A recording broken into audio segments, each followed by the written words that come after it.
Good morning. What is it? May 17th here in southern Ontario. Sunny but a bit brisk. Anyways, Alberta, our westernmost prairie province, is having a provincial election May 29th.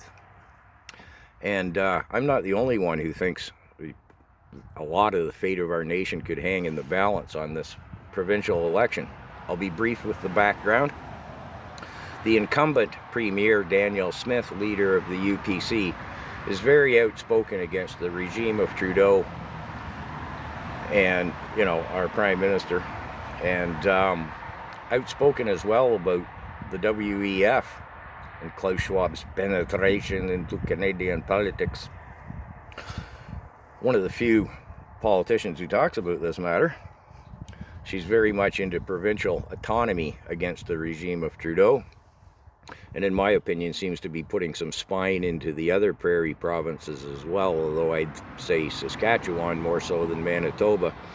As an example, all three prairie provinces are very much against Trudeau's Bill C-21 disarming the populace. You know what I mean? Boomsticks. Anyways, the other contender is Rachel Notley, leader of the NDP. Now, I want to get into some polling results, and before everybody climbs down my throat and says polls are kind of useless things, well, by and large, I concur, they often are. They seem to seldom align with electoral results. But this one poll is interesting, I think, because it goes to the mindset of the supporters of the NDP in the province of Alberta.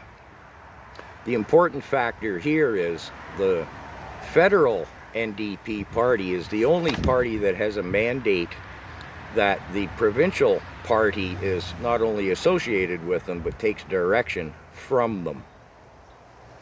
No other party does that.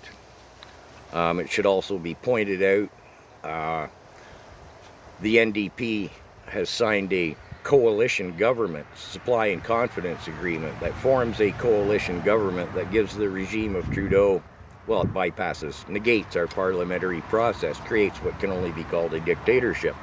Okay, let's get to the poll. Who was it? Mainstream research poll. I think it was only 1,300 odd people. But it's interesting because they polled the same people provincially and federally in the same poll.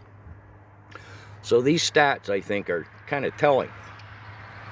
So Danielle Smith, again, UPC, 45%. Rachel Notley, NDP, 39%, with 11% undecided, which I think is a polite way of saying they don't know anything, they don't pay any attention, but whatever. So 45% Smith, 39% Notley.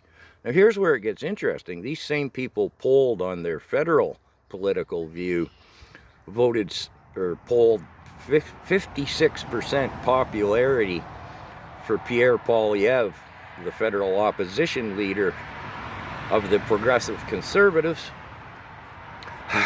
a mere 18% for our liberal sociopathic WEF minion Justin Trudeau, and a tiny 13% for Jagmeet Singh, leader of the federal NDP party. So if we look at 39% support for the NDP provincially, only 13% federally. So these 39% of people who polled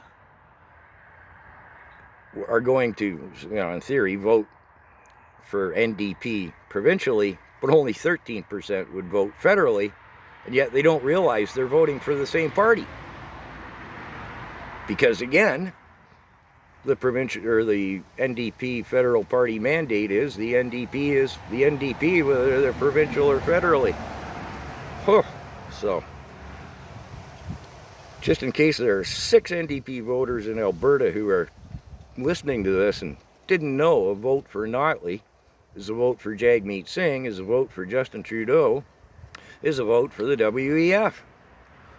And I wonder if in this poll that it's not actually 13% would vote federally NDP. Maybe it was a typo and it's 13 people.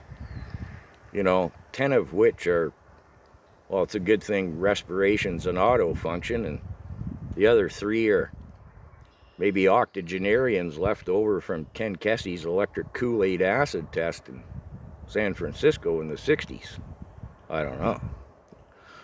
But yeah, let me just summate, beleaguer the point. 39% will vote provincially for the NDP, not realizing they're voting federally for the NDP. Wow.